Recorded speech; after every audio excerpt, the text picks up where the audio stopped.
It whispered through the wood grain, even before I touched it. I swear the mask was looking at me, not with eyes. It didn't have any, but something behind that carved, twisted smile. It noticed me. The antique dealer warned me not to bring it home, said it belonged to a collection that should have stayed buried. I didn't listen. And now, every time I take it off, I'm not sure I'm the one who comes back. I live alone, not for any tragic reason, just liked it that way. I work night shifts at the municipal archive, mostly scanning old documents, digitizing property records no one's touched since the 1800s. It's dull, silent, and honestly, perfect. A few months ago, I started visiting a weekend flea market near Old Auburn. They've got stalls full of forgotten junk, vinyls, busted cameras, antique mirrors, and boxes of old family photos no one claimed. I wasn't looking for anything. I just like the feeling of it, like holding pieces of time that didn't belong to anyone anymore. That's where I first saw the mask.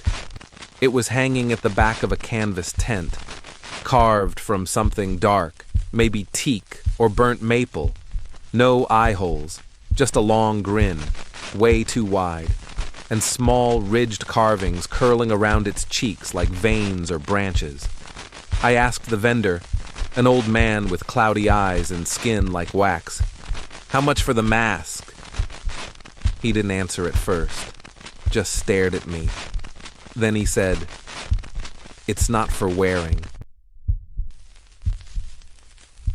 I bought it anyway. The old man didn't stop me, just looked tired, like something in him had given up. Back at my apartment, I didn't hang it up, didn't put it on, just left it on the corner shelf, facing the wall. I didn't feel scared, not really, but I didn't want to see its grin in the dark. The first few nights were quiet. I kept telling myself it was just decor, just wood. But then I started hearing something. Not voices. Not exactly. More like breathing. Only when I turned the lights off. Only when I lay down. A slow inhale, pause, then out. Too close to be from the hallway. Too steady to be the fridge. I even recorded it. There's a faint sound, yeah, but just static when I play it back. Except at the 3:19 mark, you can hear something scrape against the mic, like fingers brushing the mic from the inside. On the fourth night, I woke up with the lights on.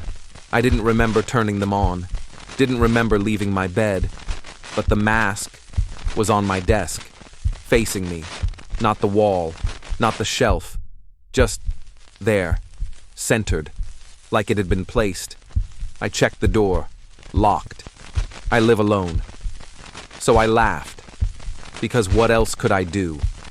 I picked it up, put it back, facing the wall again, and went to make coffee. At 3:43 in the morning.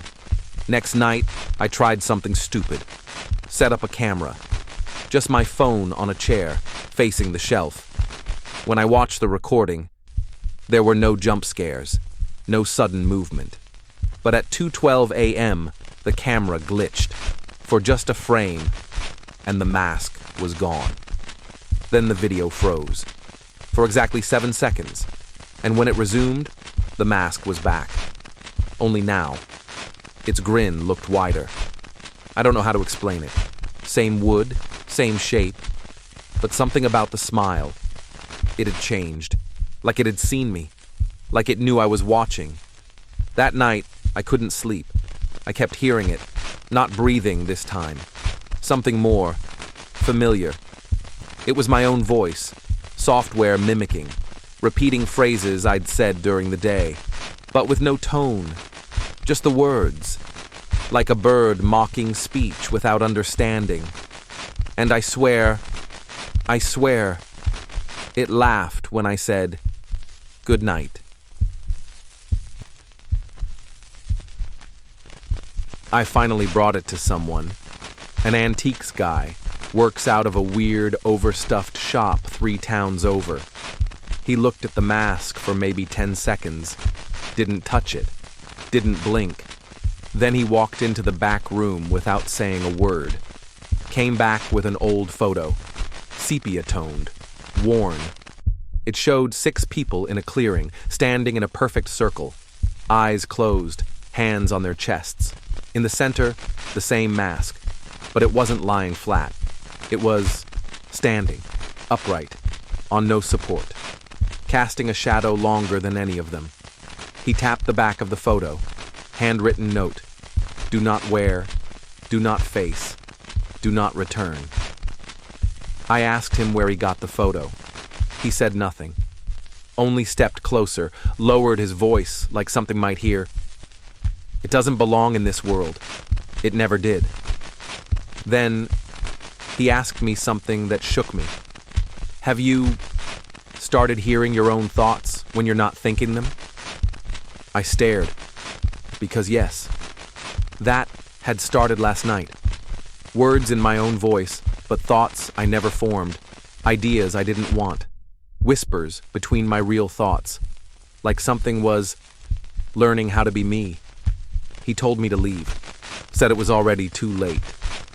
And before I walked out, he said one last thing. Whatever it is, it's not trying to scare you. It's rehearsing. That night, I set up my phone to record while I slept. I just needed proof that I wasn't losing it, that something was real. In the morning, I didn't remember sleeping. Didn't remember dreaming. But the camera had something. A 20-minute clip starting at 3:12 a.m. It showed me sitting upright in bed, eyes closed, mouth moving, slowly, deliberately, like chanting. But there was no sound, total silence, except the hum of the ceiling fan. Then, a frame skip. Suddenly I was no longer in the bed. I was standing, half off frame, facing something outside the camera's view, frozen, but swaying, very slightly, like I was listening. The timestamp blinked 3:22, and at 3:22:41, my head turned directly to the camera, eyes still closed, but my mouth curled into a smile I've never made, too wide, too slow. Then, frame skip. I was back in bed, still, asleep, like nothing happened. I replayed it 5 times. It never changed. But the 5th time, my reflection on the phone screen smiled before the video did. I tried smashing the mask that night. I wrapped it in a blanket, took it outside, used a sledgehammer. The metal sparked, the wood cracked, but it didn't break. It just bent, then slowly returned to its original shape. I tried burning it. The flames turned blue. The fire gave off no heat, no smoke. And then it whistled. Not a scream, not a hiss. A long Ryzen whistle, like it was calling something back. I doused it. The sound stopped, but the mask was still there, still intact, still waiting. Last night, I gave up. I put the mask on, not because I wanted to, but because I think it was always meant for me. It didn't feel like wearing something. It felt like returning, like my face had just been waiting for the rest of it to come back. I woke up this morning in a field I don't recognize. The sky was red, the sun was gone, and the trees bent toward me like they were whispering my name through splintered mouths. I'm home now. At least, that's what it told me. I haven't taken the mask off. I'm not sure if I can anymore. Every time I blink, I see another place, another version of my room, of my body, of people I don't know calling me by a name I don't remember.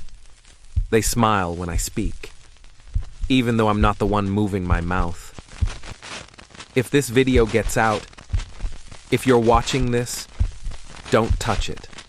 Don't put it on, even if it calls you, especially if it knows your name, because once it fits, it doesn't come off.